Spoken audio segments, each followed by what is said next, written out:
Hindi naman masyadong mataas eh, no? Hindi. Pero relax siya. Diba? Hindi siya umiimik. Tuloy-tuloy pang Hindi siya nahihirapan. Eh, ba't ganun? Sultop pa ng sultop. Tama nga. Naantok ka. Pero pagka tinataas namin todo ni Jerwin, Nag-ano siya. hihirapan. Parang Parang nasasaktan na. oo.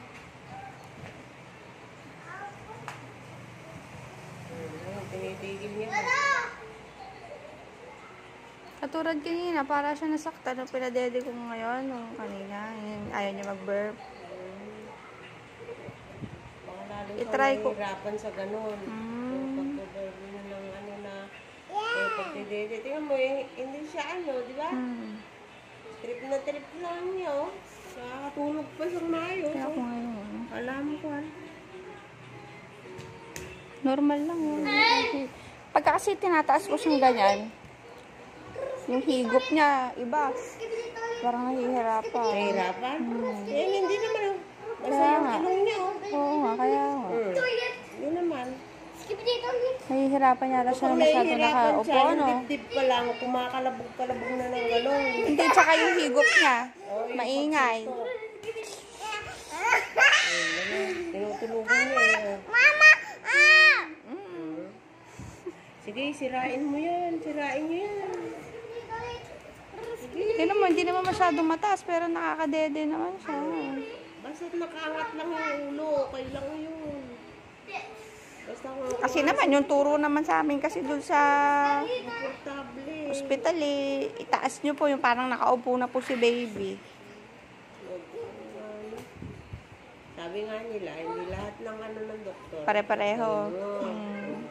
Nasa kanya inyo yun kapag gusto nyo maayos yung pag-ano ng baby. Diba? Nagreklamo na sana sa inyo. Sa akin kanina pa yan. Ganyan, diba? Kaya nagtataka nga ako Ilang beses mo na napadede, hindi naman nahihirapan. Sabi mo kanina, Christine, hindi mo ba napapansin yung dibdib na hingal niya? Sabi mo pa, diba? Wala naman.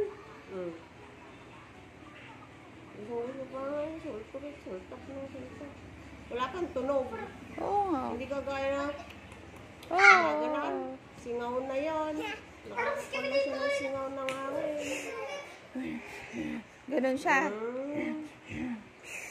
Gumaganon? Oo, pag pinapadede ko. Wala naman, diba? Pag sobrang taas.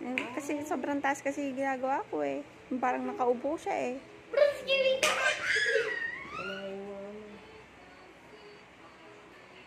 Tayo mo, relax. Huwag lang luluglugin yung katawan niya. Ano ba yung luluglugin? Yung gaganon-ganon Ay, hindi lang. Habang nagdedede.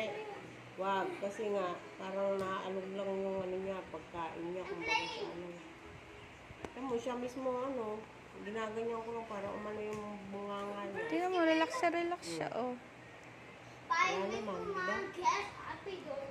Sa amin ni Jerben, I-stop naman yun. Ganun siya. Naantok lang, kaya hindi na tuloy-tuloy. Kanina, tuloy-tuloy. Naantok lang kaya tinitigil. Ni-stop na naman.